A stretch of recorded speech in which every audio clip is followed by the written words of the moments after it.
உணவே ஜீவசக்தி, உணர்வே பிரம்மஞானம். அன்பே சிவம், மனமே குரு. குரு பிரம்மஸ்ரீ நித்யானந்த சாமிகள் ஆட்சியோடும், சித்தர்களுடைய அருளாட்சியோடும், மகான் தத்துவராயருடைய அருளாட்சியோடும், உடுமலை பிரம்மஞான குழு பாடசாலை சார்பிலையும் என்னுடைய சார்பிலையும் அனைவருக்கும் ஆத்ம வணக்கம். இந்த அட்டாங்க யோகம் அப்படிங்கிறாங்களே, அது அந்த அட்டாங்க யோகம் வந்து எத்தனை, அது அப்படின்னா என்ன, அதுக்கு கொஞ்சம் விளக்கம் சொல்லுங்க அப்படின்னு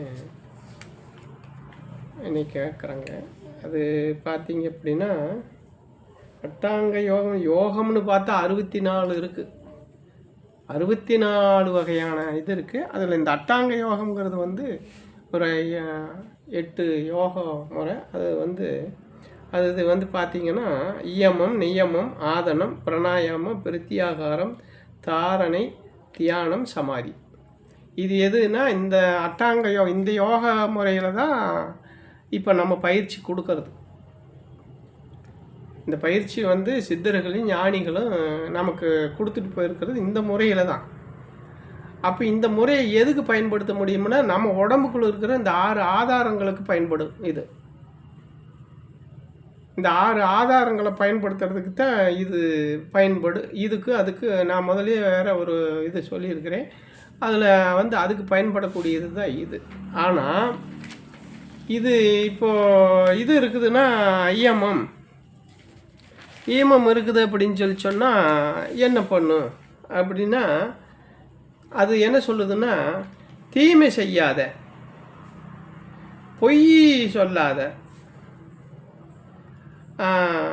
அதுக்கு என்னன்னா, அதுக்கு ஒரு பாட்டே இருக்குது. என்ன அப்படின்னு சொன்னால், கொல்லான், பொய் கூறான், களவு செய்யான், என் குணத்தான், நல்லான், அடக்கமுடையான், நடு செய்ய வல்லான், பகுத்து உண்பான், மாசிலான், கல் காமம் இல்லான், நியமத்தின் இடையில் நின்றானே அப்படின்னு அதுக்கு ஒரு செய்யுளே இருக்குது இயமத்துக்கு. அப்போ இந்த வேலைகளில், அதாவது ஒரு உயிரை கொல்லக்கூடாது, பொய் சொல்லக்கூடாது, தயவு இருக்கணும், நல்ல குணம் இருக்கணும், ஒரு அடக்கம் இருக்கணும், எந்த ஒரு விஷயத்துலேயும் வந்து ஒரு அடக்கம் இருக்கணும், நடுநிலை, எந்த ஒரு விஷயத்தை எடுத்து செஞ்சாலும் அதில் வந்து ஒரு நடுநிலையோடு இருக்கணும். அதே போல் போதை வஸ்துகள் அதை பயன்படுத்தி அதில் மூழ்கி போய் கல் காமம், அதுதான் கல் காமம்ங்கிறது, அதில் வந்து மூழ்கி போகாமல் இருக்கணும். அதே போல் பகுத்து உண்பான் அப்படின்னா, எல்லாத்துக்குமே பகிர்ந்து இருக்கிறத வந்து எல்லாத்துக்கும் பகிர்ந்து கொடுத்து தானும் வந்து அதை பயன்படுத்துறது தான் பகுத்துங்கிறது. அப்புறம் மாசிலான், எந்த ஒரு மாசும் ஒரு அழுக்கும் நம்மக்கிட்ட வந்து இல்லாத அளவுக்கு இருக்கிறவன் தான் இந்த இயமத்தில் வந்து இது பூரா கடைப்பிடிக்கணும். அப்போ இதெல்லாம் கடைப்பிடிச்சானா தான் அவன் வந்து இயமத்தில் இருக்கிறான்னு அர்த்தம். அதுக்கடுத்து பார்த்திங்கன்னா, நியமம், நல்லதையே செய்கிறது, தவம் செய்கிறது, செபம் செய்கிறது. அதாவது தவம் செய்கிறது, செபம், சந்தோஷம், ஆஸ்திகம், கடவுள் உண்மைன்னு சொல்லி, கடவுள் தான் எல்லாத்துக்கும் உண்மை அப்படின்னு சொல்லி அவனுடைய நிலையை மாற்றிக்கிறது, தான தர்மம் நிறையா செய்கிறது, விரதங்களை கடைப்பிடிக்கிறது, சித்தாந்த கேள்வி வேள்விகளில் இதுகளெல்லாம் பங்கு பெறுறது.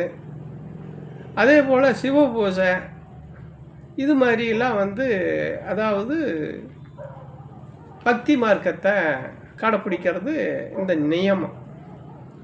அப்போ இதெல்லாம் வந்து இந்த நியமத்தில், அதாவது இயமத்தில் அது, இயமத்தில் இது, இப்படி இருக்கணும். அப்புறம் வந்து சிறந்த அறிவு. அப்போ இந்த 10 வந்து இவங்ககிட்ட இந்த நியமத்தில் 10 விதமான இது. இப்போ நான் சொன்ன மாதிரி, ஒன்று வந்து தவம், சபம், சந்தோஷம், ஆஸ்திகம், கடவுள் உண்மை, தானம், விரதம், சித்தாந்தம், வேள்வி, சிவபூசை, சிறந்த அறிவு, இதெல்லாம் 10 இந்த இதில் நியமத்தில் வருது. அதுக்கடுத்து பார்த்தீங்கன்னா ஆதனம். ஆதனத்தில் பார்த்தீங்கன்னா ஆதனம்ங்கிறது ஆசனம். ஆசனத்தில் பார்த்தீங்கன்னா 64 வகை இருக்குது. அதுலேயும் ஆசனம் 64 வகையான ஆசனம் இருக்குது. அதில் பத்மாசனம் தான் நமக்கு இந்த பாதையில் போகிறவங்களுக்கு இந்த பத்மாசனம் தான் முக்கியம். அந்த பத்மாசனத்தில் பார்த்தீங்க அப்படின்னா அதில் அந்த பத்மாசனத்தை பயன்படுத்தி தான் இந்த யோக பாதையில் நம்ம போக முடியும். அதுக்கடுத்து வந்து பிரித்தியாகாரம், மனதை ஒருநிலைப்படுத்தி வச்சுக்கணும். அந்த ஒருநிலைப்படுத்தி வச்சாதான் இந்த தியான பயிற்சியை கரெக்டாக செய்ய முடியும். அதுக்கடுத்து பார்த்திங்கன்னா தாரணை. தாரணையில் பார்த்திங்கன்னா இறைவனை எந்த நேரமும் நினச்சிக்கிட்டு இருக்கிறது. அதுதான் வந்து அதைத்தான் சிவபுராணத்தில் இமைப்பொழுதும் என் நெஞ்சில் நீங்காதான் தாழ்வாழ்க அப்படின்னு சொல்லி அவர் மாணிக்க வாசகர் வந்து பாடுறது.